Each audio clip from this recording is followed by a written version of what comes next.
Ça n'arrive pas souvent dans l'histoire, ce moment où une civilisation doit se réinventer ou périr. Pour les Chinois, en ce début de XXe siècle, cette épreuve existentielle va prendre la forme d'une succession de combats à mort. Une invasion étrangère et bien des guerres civiles plus tard. Bien malin celui qui saura parier sur le gagnant.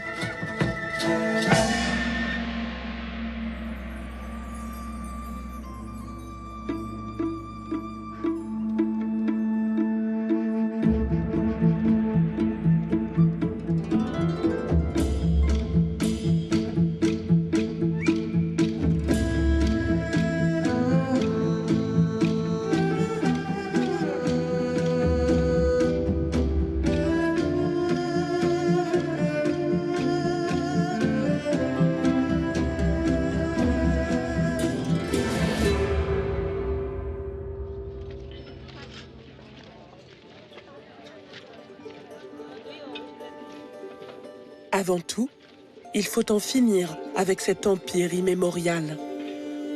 La dernière dynastie au pouvoir, les Qing, dirige le pays depuis plus de 3 siècles. Aveuglées par leur richesse et leur puissance, les élites traditionnelles se sont laissées dépasser par le mouvement du monde. Elles n'ont pas compris à quel point, avec leurs canons, leurs machines et leurs idées, les Européens avaient ébranlé la société chinoise. Mettre à bas l'Empire et ses élites obsolètes. Jour et nuit, un homme ne pense qu'à ça. Son nom est Sun Yat-sen. Recherché par la police impériale, il n'a pas remis les pieds en Chine depuis 1895. Sans relâche, il arpente le monde pour organiser des révoltes contre les Qing.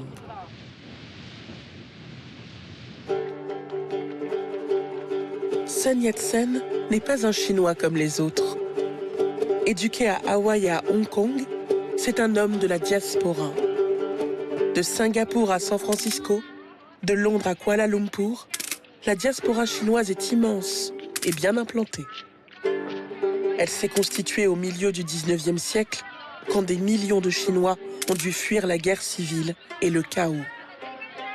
50 ans plus tard, leurs petits-enfants rêvent que le pays de leurs ancêtres se modernise enfin.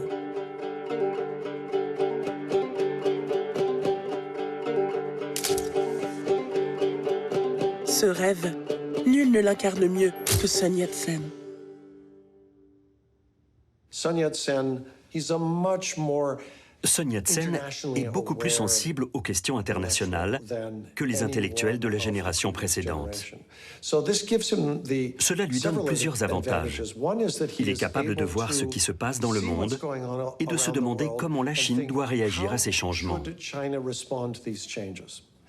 En même temps, il est capable de voyager et de vanter les mérites de son action aux puissances étrangères. Il est le genre de leader que le nouveau mouvement républicain recherche. Depuis 1905, Sun Yat-sen a fait de Tokyo sa base arrière. Pour lui, comme pour de nombreux intellectuels et opposants chinois en exil, le Japon est un modèle. Un pays en pleine effervescence politique et culturelle qui a su s'ouvrir aux idées venues d'Occident, se moderniser sans pour autant se perdre. De nombreux révolutionnaires ont été éliminés. Leurs mouvements et leurs activités ont été réprimés par le gouvernement Qing. Ils ont donc établi leur pôle révolutionnaire au Japon. Et ces sociétés, ces milieux révolutionnaires, sont aussi devenus très attractifs pour les jeunes Chinois qui étaient attirés par les idées radicales, les idées révolutionnaires. Aux yeux des jeunes révolutionnaires chinois, Sun Yat-sen est une figure paternelle, rassurante. Sérieux, cultivé, déterminé, charismatique. Il s'impose naturellement comme leur leader. 我只希望诸位将振兴中国的责任放在自己的肩上。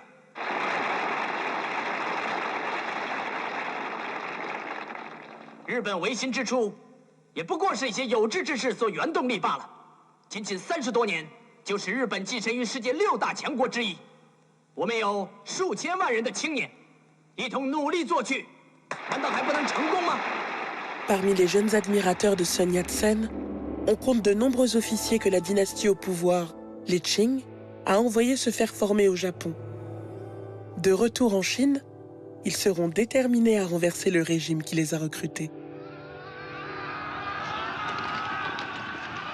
En 1911, après bien des occasions manquées, un groupe d'officiers révolutionnaires acquis aux idées de Sun prend le contrôle de la ville de Wuhan et proclame la République. Aussitôt, le mouvement fait tache d'huile. Une à une, la plupart des régions de Chine se rallient à eux. Pour les révolutionnaires, tous les habitants du pays doivent s'unir, quelle que soit leur ethnie. Les Han, les Mandchous, les musulmans, les Tibétains et les Mongols, tous sont appelés à créer ensemble la nouvelle nation chinoise. Accueilli en héros, Sun Yat-sen devient président.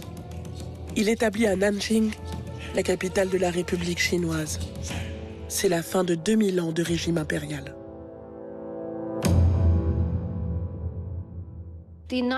La révolution de 1911 était importante parce qu'elle a mis fin à plusieurs milliers d'années d'héritage impérial féodal.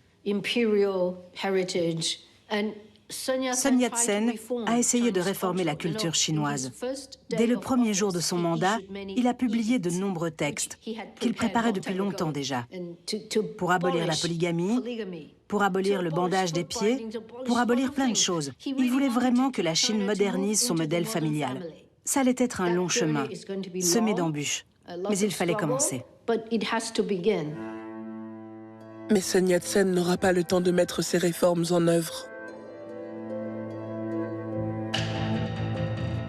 Un mois après avoir été élu président, il se fait éjecter du pouvoir par un général.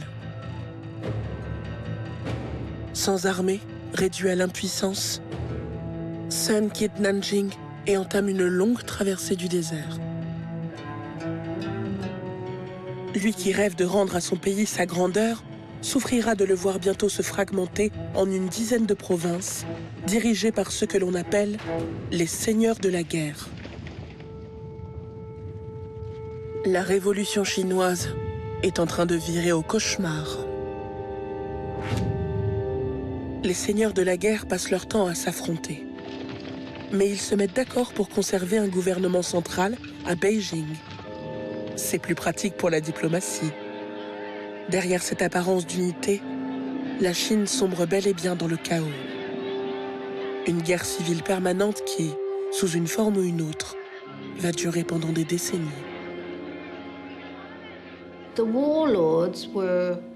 Les seigneurs de la guerre étaient horribles parce qu'ils avaient besoin d'une armée pour protéger leur territoire. Donc, en plus des taxes et des charges traditionnelles qu'ils imposaient aux populations locales, ils devaient leur soutirer encore plus d'argent. Les seigneurs de la guerre n'étaient que des gangsters à bien des égards. Ils cultivaient l'opium pour survivre. Ils étaient bien pires qu'un régime classique, avec des examens, des fonctionnaires, des règles que vous pouvez suivre. Là, il n'y a pas de règles, il n'y a pas de loi. La loi, c'est eux. L'horreur, la violence, la destruction aveugle n'ont rien de spécifiquement chinois. À des milliers de kilomètres de là, cela fait 2 ans que l'Europe est entrée en guerre contre elle-même. Un conflit sans précédent que l'on appellera la Première Guerre mondiale, dans lequel la Chine va se retrouver embarquée. Boulogne-sur-Mer, 1916. Un contingent de travailleurs chinois débarque en France. En tout, ils sont 140 000 à prendre le chemin des usines et des chantiers de Grande-Bretagne, de France et de Russie pour remplacer les soldats partis au front.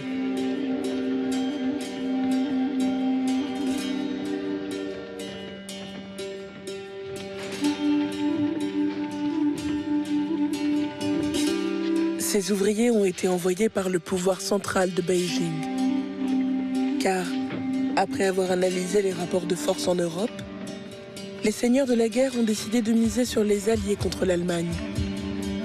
Ces travailleurs découvrent un monde inconnu, l'Europe. Une découverte mutuelle car pour la plupart, les Anglais et les Français qui les accueillent n'avaient jamais vu de Chinois.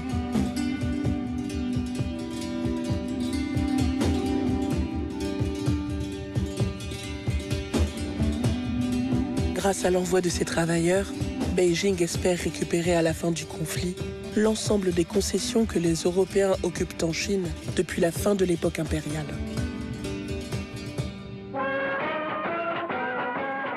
Loin de l'Europe et loin de ses jeux diplomatiques, à Shanghai, à Nanjing et dans toutes les grandes villes de Chine, une jeunesse nouvelle s'épanouit. Ces jeunes veulent, de toute urgence, se libérer des carcans du passé. Leurs désirs sont immenses. Devenir des individus, pas seulement des sujets de l'Empire ou des descendants de leurs ancêtres. Ils croient en l'amour, refusent les mariages arrangés. Le modèle suprême, c'est l'Occident. En s'inspirant de ses idées, de son mode de vie, on va réinventer la culture chinoise.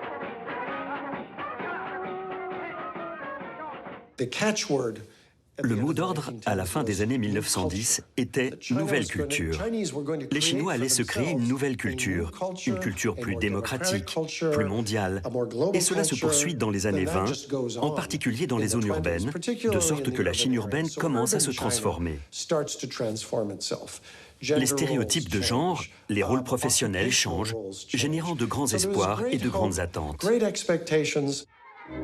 Un espoir bientôt déçu, car en Europe, la guerre s'achève et les négociations de paix vont avoir des conséquences désastreuses pour la Chine.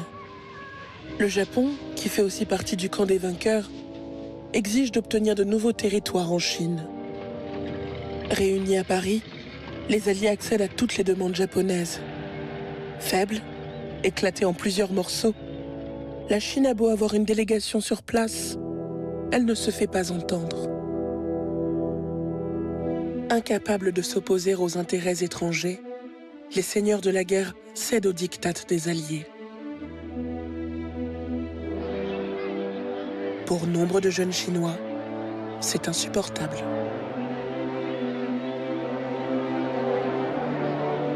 Le 4 mai 1919, c'est toute une génération qui descend sur la place Tiananmen, à Beijing, pour protester contre cette trahison.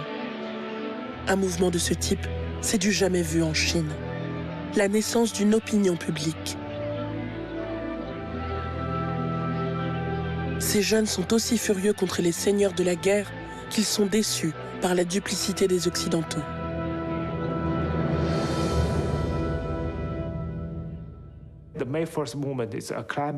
Le mouvement du 4 mai est l'apogée du mouvement de la nouvelle culture. Beaucoup d'étudiants sont vraiment déçus par les puissances occidentales. Et donc, l'idée d'une occidentalisation totale n'est plus aussi populaire. Et beaucoup de ces étudiants prennent un virage radical vers le nationalisme.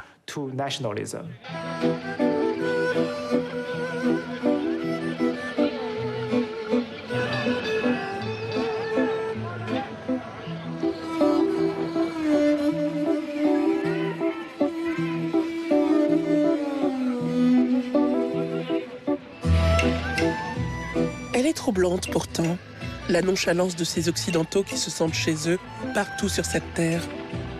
Cette légèreté des corps, cette liberté des esprits que partout ils transportent avec eux. Comme ici, à Shanghai ou dans les autres concessions, ces morceaux de territoire national occupés depuis des décennies par les Européens, les Américains et les Japonais.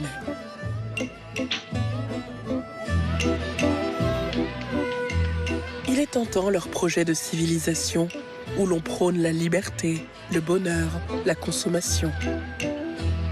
Mais les jeunes du 4 mai n'ont que faire de cette légèreté. De l'Occident qu'ils critiquent, ils ne veulent garder que deux choses, la démocratie et la science. Les étudiants de Tiananmen de 1919 ont même incarné ces deux entités en les appelant Monsieur Science, Sai Xiansheng, et Monsieur Démocratie, De Xiansheng. Donc nous avons cette tension interne qui a parcouru tout le XXe siècle chinois, dans ce sens que on a commencé à se demander, à ce moment-là, si modernisation veut dire nécessairement occidentalisation. Shanghai, 1920. Âgé de 26 ans, un fils de paysan du Hunan vient d'arriver en ville. Pour subvenir à ses besoins, ce parfait inconnu travaille comme blanchisseur. Sa tête est emplie de rêves glorieux. Enfant, jamais il ne ratait un spectacle sur la place du village. De vieux contes folkloriques chinois, des histoires de personnages invincibles renversant des empereurs tyranniques ou de bandits soulevant le peuple avant de devenir eux-mêmes empereurs. Son nom, Mao Tse-tung. Le moment est venu pour lui d'écrire l'histoire dont il sera le héros. Mao était très cultivé, féru d'ouvrages historiques et de romans, comme par exemple Au bord de l'eau, l'histoire d'une bande de rebelles se faisant justice eux-mêmes, et qui par la suite devient une force politique locale. La dynastie Han, la plus glorieuse des dynasties chinoises, a été fondée par un paysan. La dynastie Ming a été fondée par un paysan, et il le savait. Hong Xiuquan, le chef de Taiping, était également un paysan lettré. Ces rebelles ont pu convaincre Mao qu'il était à même de mener une révolution. Il l'a écrit, vous savez. Mi-étudiant, mi-autodidacte, Mao se revendique d'abord anarchiste et non violent. Mais quand il arrive à Shanghai, les intellectuels ne parlent que de la révolution russe d'octobre 1917. Une révolution d'un radicalisme sans précédent. 但是最后都失败了。直到列宁，他按照马克思主义的学说进行了10月革命，世界上才第一次出现了由劳苦大众当家作主的国家。马克思的学说是普遍真理，全世界都适合。劳动神圣，咱们知识界人士必须和工农劳苦大众联合起来。Mao Zedong decides Mao Zedong décide que c'est la voie à suivre, que la Chine ne sera jamais capable d'aller de l'avant en douceur. Il va falloir rompre de manière beaucoup plus radicale avec le passé. Ainsi, lui et plusieurs autres se rendent à Shanghai, se réunissent et créent le Parti communiste qui finira par diriger la Chine.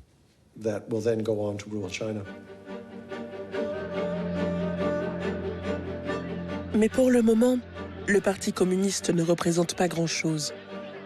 C'est le parti de Sun Yat-sen, le Kuomintang, qui a le vent en poupe. Après une traversée du désert, Sun est redevenu l'homme politique le plus influent de Chine. En 1924, il convainc Moscou de lui financer une académie militaire. C'est ici que doit se former l'armée qui vaincra les seigneurs de la guerre et réunifiera le pays. Une armée qui comptera aussi des officiers communistes. Sa jeune et moderne épouse Song Qingling à ses côtés, Sun incarne la Chine de demain. Pragmatique, il jongle avec les idées les plus en vue du moment. Dans un même discours, il peut passer du socialisme à l'unification des 5 ethnies chinoises et de là au panasiatisme. Selon cette idéologie en vogue au Japon, les pays d'Asie doivent s'unir contre l'impérialisme occidental.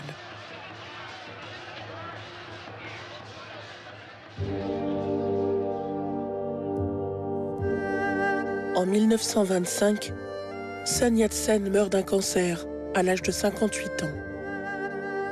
Le Kuomintang lui organise des funérailles nationales. En une semaine, 750 000 personnes viennent lui rendre hommage.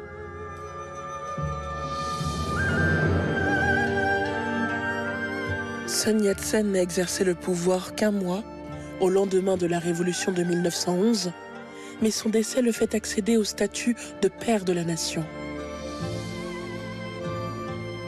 Ses rêves inspireront les générations futures. Reste à savoir qui va lui succéder.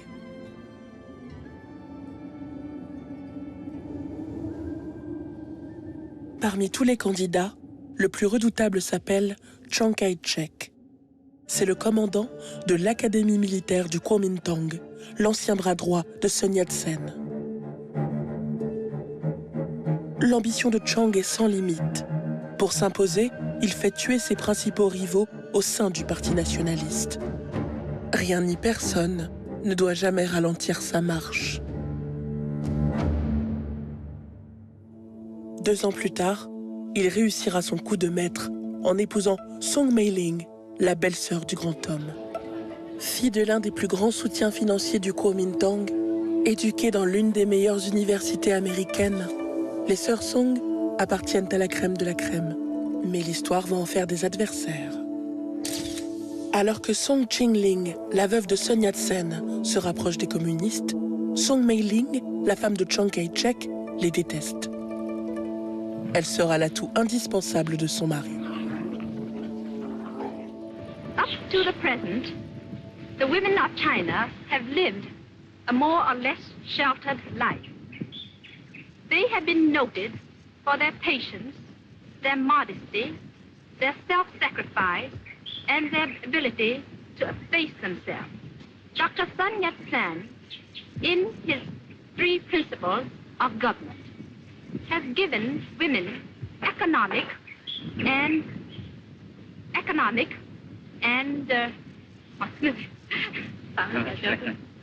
given women economic and political independence. Chiang Kai-shek n'est en aucun cas comparable au docteur Sun Yat-sen, qui était un philosophe, qui était un militant, un activiste, un politicien, un président. Chiang Kai-shek n'était rien de tout ça. Il n'était pas charismatique. Il était conservateur dans ses valeurs. Il n'était pas particulièrement apprécié par ses collègues, parce qu'il était abrupt. S'il n'aimait pas quelque chose, il le disait. Il était à la fois un politicien et un mafieux. Il utilisait les 2 méthodes, visible et invisible, légal et illégal. À la tête du Kuomintang, Chiang Kai-shek applique les directives laissées par Sun Yat-sen. Pour écraser les seigneurs de la guerre et réunifier la Chine, les forces nationalistes doivent combattre aux côtés des communistes. Sans ses alliés encombrants, il n'a aucune chance de vaincre les seigneurs. Commencée en 1926, l'expédition militaire est un succès. Mais elle a un effet désastreux pour Chiang Kai-shek.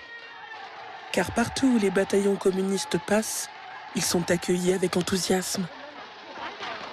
Dans les campagnes, leurs idées égalitaires galvanisent les paysans qui se soulèvent en masse contre les propriétaires terriens.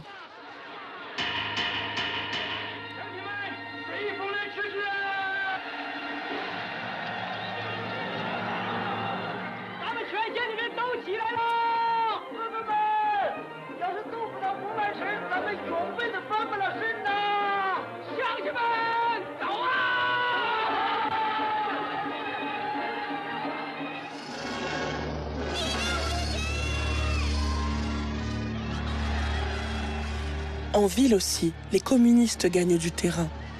À Shanghai notamment, ils organisent des grèves et des insurrections contre le système des concessions étrangères. Le mouvement connaît un succès spectaculaire et menace la suprématie du Kuomintang.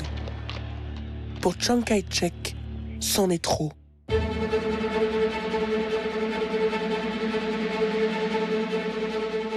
En avril 1927, il fait massacrer par ses troupes et par les membres du syndicat du crime 12 000 communistes à Shanghai.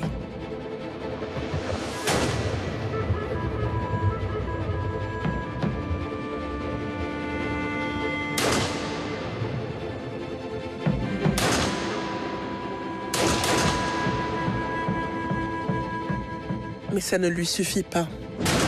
Durant 1 an, à travers tout le pays, il lance une véritable chasse aux communistes. Les tueries feront au moins 300 000 morts.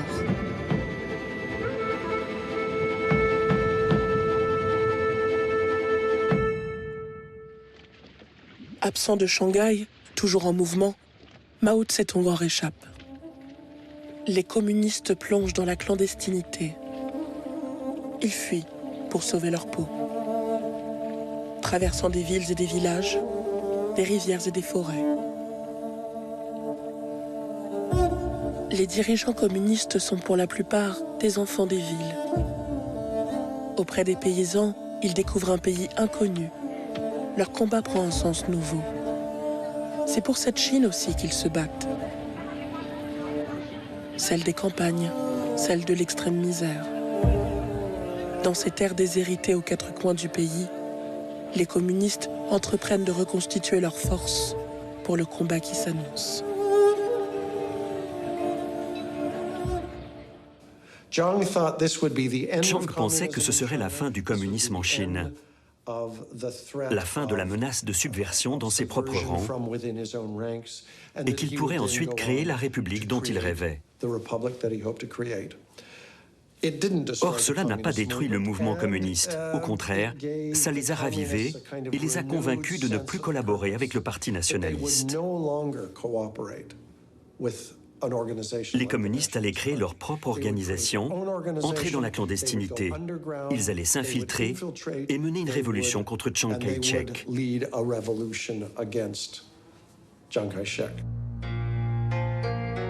Mandchourie, 1931. Ivre de sa puissance, sûr de sa supériorité, le Japon envahit le nord-est de la Chine. Jusque-là source d'inspiration, l'Empire du Soleil levant devient un occupant, un ennemi mortel qu'il faut à tout prix combattre.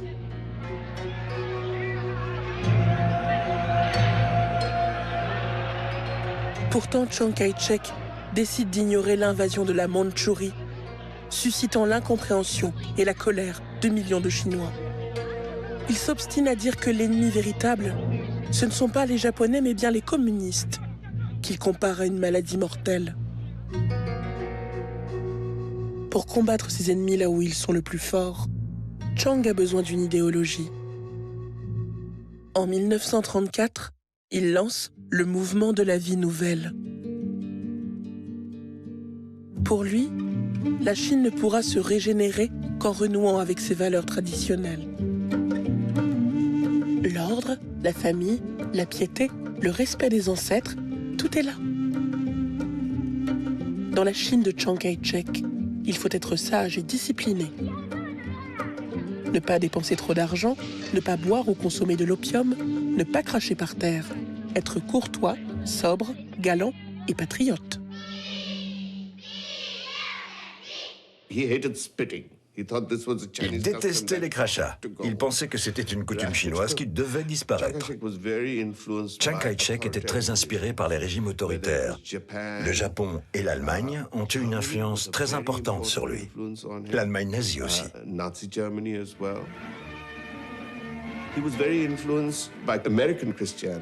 Il était influencé par le christianisme américain. Et il pensait que les chrétiens faisaient de bons citoyens.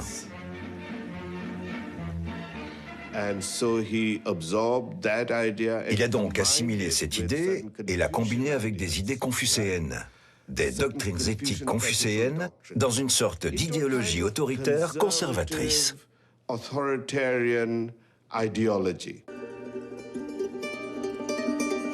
Dans cette société idéalisée, le dilemme de Chiang Kai-shek, c'est les femmes. Les jeunes urbaines des années 30 ont des exigences inédites. Les plus téméraires revendiquent même l'égalité pleine et entière. D'un côté, Chiang a besoin du soutien de ces femmes modernes et éduquées à l'image de son épouse, Song Mei-ling. De l'autre, il doit donner des gages à la droite de son parti.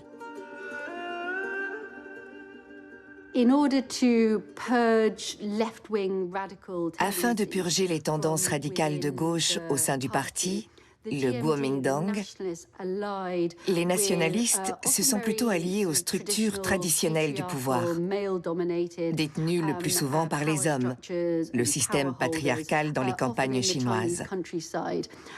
Et à travers cette alliance, ils ont tourné le dos à la cause de l'égalité des femmes et de la libération des femmes.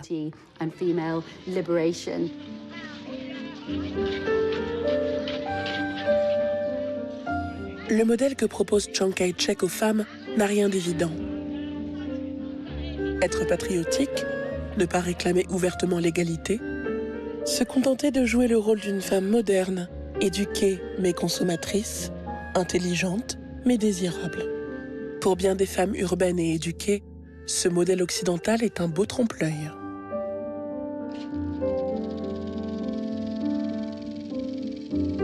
Au début des années 30, une actrice âgée de 20 ans, Rwan Lingyu, devient le symbole de cette nouvelle génération. Elle interprète avec le plus grand naturel les rôles de femmes modernes, ces rôles que lui écrivent les réalisateurs progressistes qui ont le vent en poupe. En 1935, Rwan Lingyu connaît un succès extraordinaire avec Femme Nouvelle. L'histoire d'une jeune femme moderne qui rêve de devenir écrivaine et se bat pour son émancipation. En vain. Les auteurs y montrent à quel point les femmes dites « nouvelles » n'ont pas plus de choix que leur mère ou leur grand-mère. Elles peuvent être la maman ou la putain, et c'est tout.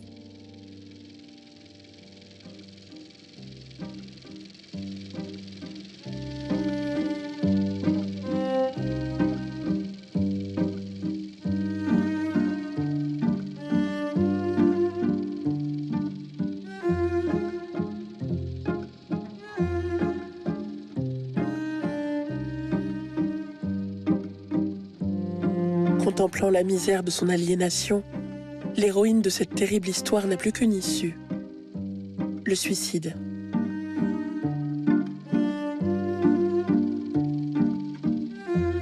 Le film crée un scandale. Harcelée par la presse tabloïde, l'actrice principale finira par se suicider, à l'image du personnage qu'elle vient d'interpréter. Le suicide de la star du muet chinois a un impact considérable.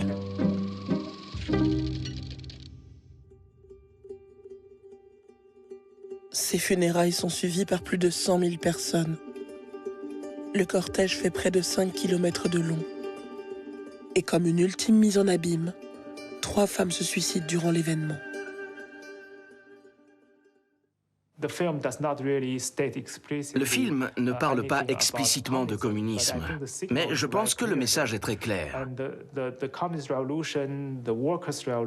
Et la révolution communiste, la révolution ouvrière, pour les réalisateurs, pour les cinéastes, représente l'espoir d'un changement structurel complet pour la société, qui donnera aux femmes une véritable chance de trouver leur liberté et leur dignité.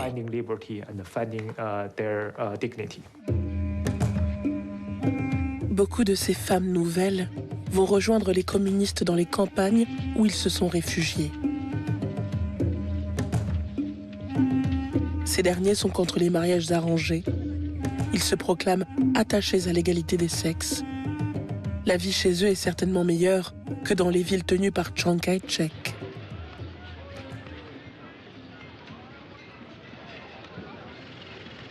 Mais les territoires contrôlés par le Parti communiste sont menacés. Encerclé par le Kuomintang, Mao Tse-tung décide de faire une percée. Il est désormais l'un des principaux dirigeants du parti.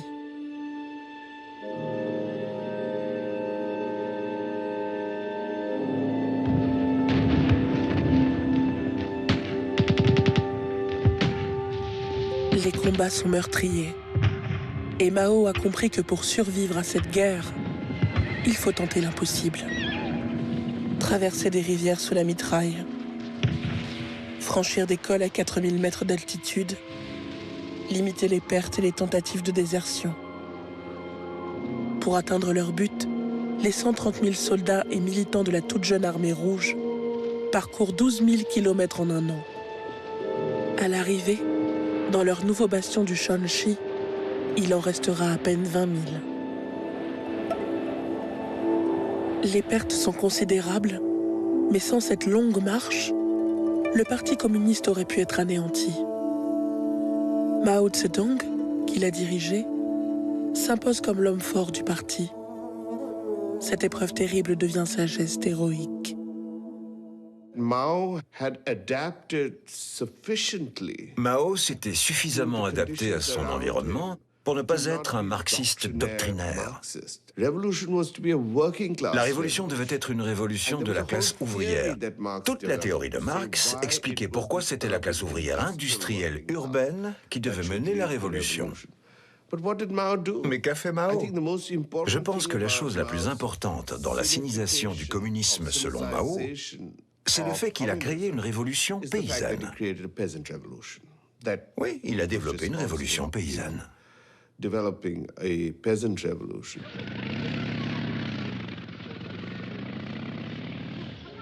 Depuis bien longtemps, les journalistes occidentaux ne comprennent plus rien à la Chine. À partir de la fin de l'Empire, ils l'ont vu se déchirer en 1000 factions, 1000 idéaux. Mais jamais ils n'auraient imaginé voir apparaître, au fin fond des zones les plus arriérées du pays, une république communiste alternative. Le premier qui ira voir sur place de quoi il retourne s'appelle Edgar Snow. Par un beau jour de l'été 1936, ce journaliste américain installé à Beijing arrive dans les territoires contrôlés par les communistes.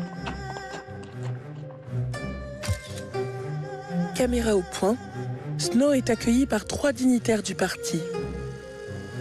Ils lui font découvrir une Chine dont il n'aurait jamais pu soupçonner l'existence. Soucieux de garder une trace de ce voyage extraordinaire, Edgar Snow filme tout ce qu'il voit. Il y a quelque chose de frais, de séduisant dans ce laboratoire du futur.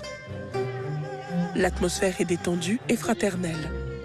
Une ambiance de camp scout où l'on enseigne l'autosuffisance alimentaire. Il n'est pas interdit de s'amuser même si l'on se prépare au combat. Tout est parfaitement organisé. L'apprentissage, les entraînements, l'infirmerie ambulante.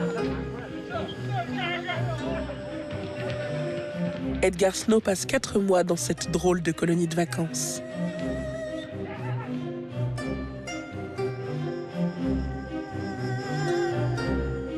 Et puis, il y a la rencontre avec Mao. Un personnage qui va fasciner Snow par son côté très simple et direct, par son intelligence exceptionnelle. Surtout, il ne méprise pas les paysans. Au contraire, il est persuadé que la révolution doit s'appuyer sur eux. Elle doit parler leur langage.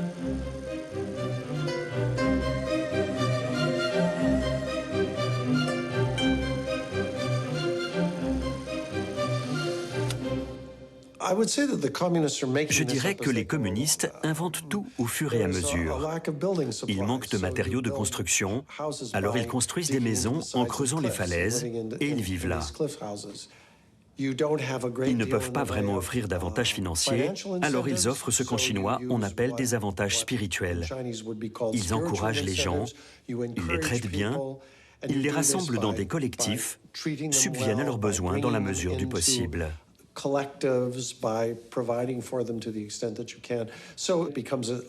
Ça devient une sorte d'expérience sociale. À quoi ressemblera une société communiste? Il semble qu'une nouvelle société soit en train de se créer, et cela attire de nombreux jeunes. Edgar Snow rentre à Beijing pour écrire Étoile rouge sur la Chine. Quand le livre devient un best-seller mondial, le public occidental comprend que l'avenir de la Chine s'écrira peut-être avec Mao Tse-tung, ce leader communiste d'un nouveau type. Mais pour que cet avenir puisse un jour s'écrire, il va falloir venir à bout des envahisseurs japonais. En 1937, l'Empire nippon décide que la Mandchourie ne lui suffit pas. Il lui faut conquérir toute la Chine.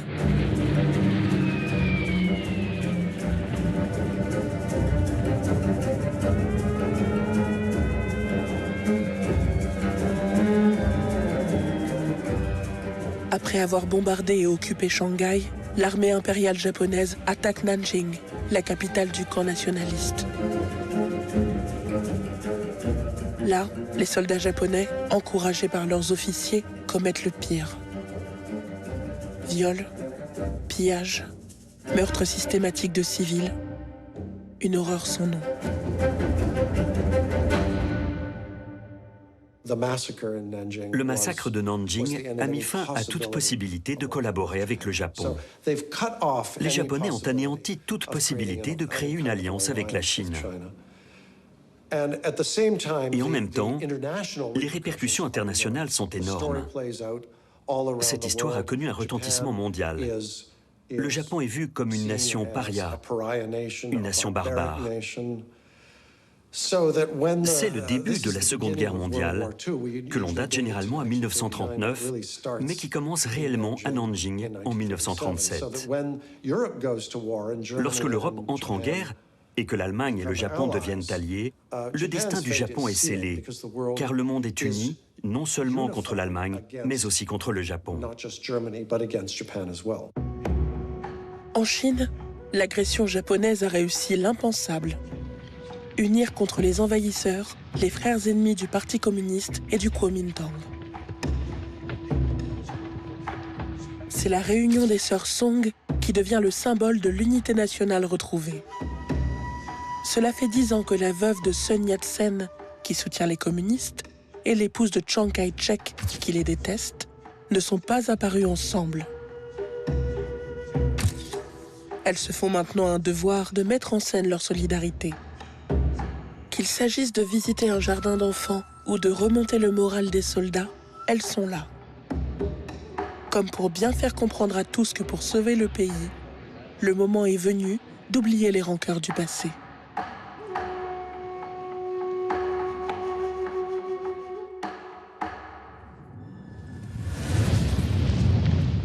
Pendant des années, les Chinois sont seuls face aux Japonais. Mais en 1941, Tokyo commet une erreur en attaquant les États-Unis. À la faveur de ce tournant de la Seconde Guerre mondiale, la Chine rejoint officiellement le camp des Alliés. Pour marquer avec éclat cette nouvelle étape, Chiang Kai-shek envoie aux États-Unis son épouse, la charmante Song Mei-ling. Baptisée par la presse Madame Chang, Song Mei-ling fait un carton, tant auprès des Blancs que des Sino-Américains, heureux de voir enfin leur pays d'origine traité comme une grande puissance. We in China, like you, want a better world, not for ourselves alone, but for all mankind, and we must have it. It now remains for you, the present representatives of the American people, to point the way to win the war, to help construct a world in which all peoples may henceforth live in harmony and peace. Ce que Song Mei-ling a fait en 1943 est important. Elle a fait un discours remarquable devant le Congrès américain sur les atrocités japonaises. Elle a vraiment placé la Chine sur la scène internationale. Et elle a obtenu la sympathie américaine. Elle a obtenu de l'argent, des prêts, des équipements et beaucoup plus encore. En août 1945, après les bombardements nucléaires d'Hiroshima et de Nagasaki, le Japon capitule. Aussitôt, la guerre civile chinoise reprend. Cette fois-ci, c'est l'heure de vérité. Le combat sera total. D'un côté, les nationalistes de Chiang Kai-shek, sûrs de leur force, convaincus de leur légitimité. Ils ont le soutien du monde libre et du grand capital. De l'autre, les communistes de Mao Tse-tung. Ils ont pour eux le temps et les masses. Les paysans surtout soutiennent les communistes. Les centaines de millions de paysans que Chiang Kai-shek a toujours méprisés.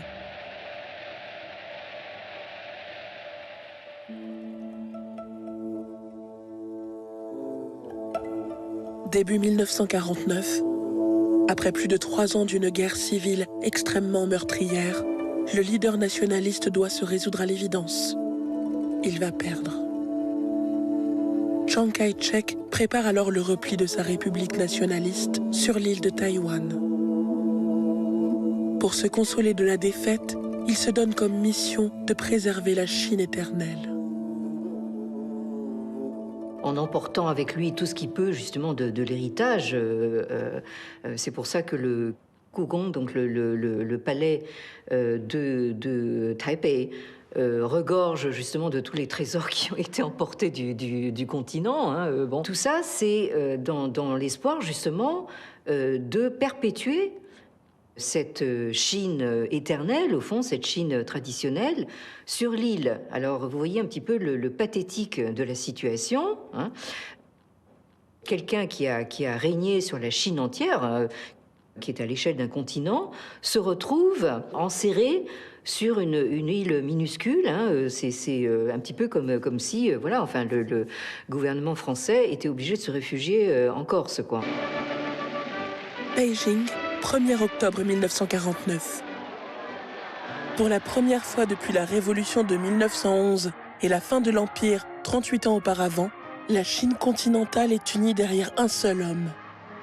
Un fils de paysan du Hunan, un communiste qui proclame du haut des remparts de la cité interdite la République populaire de Chine. Devant tous ses compagnons de route et Song Chengling, la veuve de Sun Yat-sen.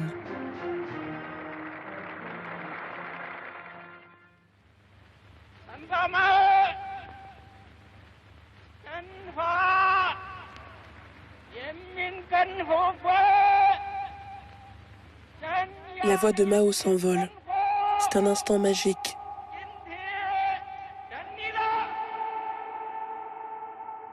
Il est entré dans la légende, à l'image des héros qui le faisaient vibrer dans sa jeunesse. Ces paysans révoltés devenus empereurs, c'est aujourd'hui lui qui occupe leur place. À bien des égards, 1949 a marqué une rupture considérable.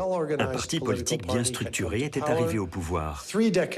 3 décennies de guerre civile dévastatrice s'achevaient enfin. Et la population pouvait enfin espérer une existence paisible et prospère. C'est donc une grande avancée pour le XXe siècle. Il est difficile de dire dans quelle mesure il s'agit d'une rupture sur le long terme. Si je regarde 1368, quand Zhu Yuanzhang se déclare empereur de la dynastie Ming, est-ce radicalement différent? Je ne suis pas sûr. Une nouvelle organisation politique est au pouvoir, un nouveau dirigeant est au pouvoir, il promet d'aider les gens ordinaires, et à bien des égards, Mao Zedong admirait Zhu Yuanzhang. Il pensait « Quel bon dirigeant, je veux lui ressembler ». Donc on peut dire que 1949 est une tentative de recommencement. Et la Chine a connu cela encore et encore. La Chine renaît perpétuellement.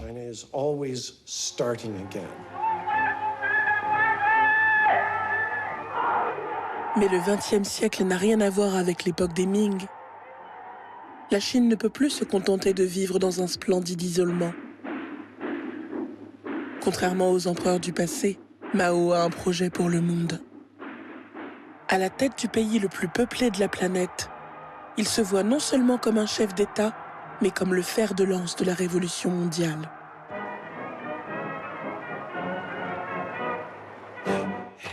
Sauf que pour le moment, la révolution n'a qu'un leader.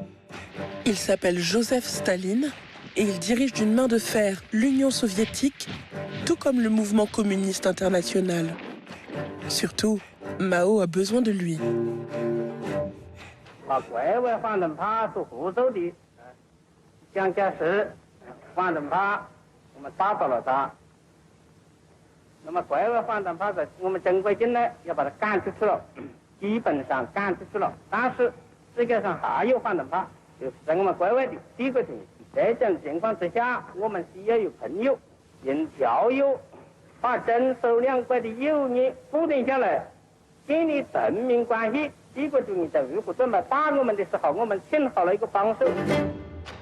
Grâce à cet allié si puissant, Mao peut maintenant se consacrer à faire de la Chine un pays modèle. Une société entièrement nouvelle, inédite, jamais vue.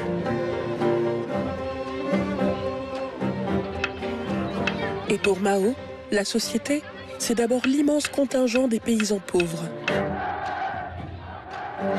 Sa réforme agraire sera radicale, avec redistribution des terres et élimination physique des propriétaires terriens. Le sale boulot sera effectué par les paysans eux-mêmes. Ainsi, ils deviendront véritablement les acteurs de la révolution.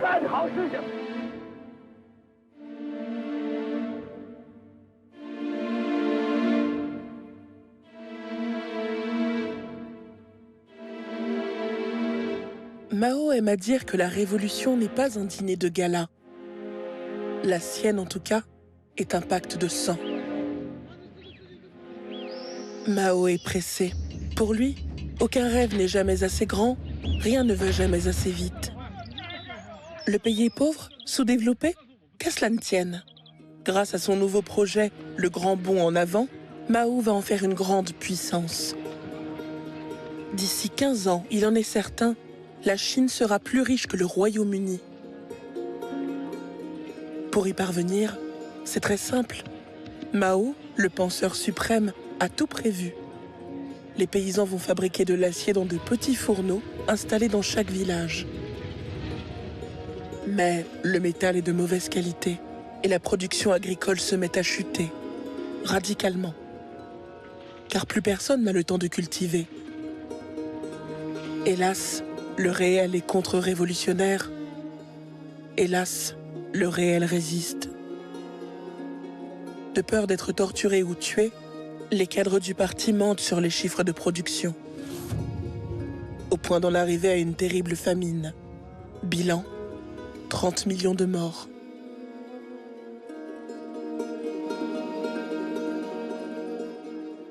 Un dégât collatéral aux yeux de Mao, un détail de l'histoire. Rien ne doit se mettre en travers de la révolution. Mao croyait fermement que, même en l'absence de conditions économiques, à force de volonté, on pouvait y parvenir grâce à la détermination, à l'organisation et à l'engagement idéologique qui était très important pour lui. C'était donc l'idée du grand bond en avant. Et d'une certaine manière, la nouvelle idéologie qui s'était développée n'était pas seulement du marxisme ou du marxisme-léninisme, mais du marxisme-léninisme avec la pensée de Mao Tse-tung.